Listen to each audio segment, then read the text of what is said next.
Okay, I'm custom making a dual exhaust on this 1987 Ford F-150.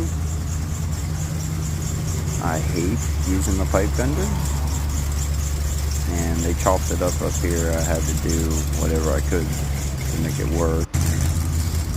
But there it is without the tips on. They look even-ish. So weld the tips on and send it out.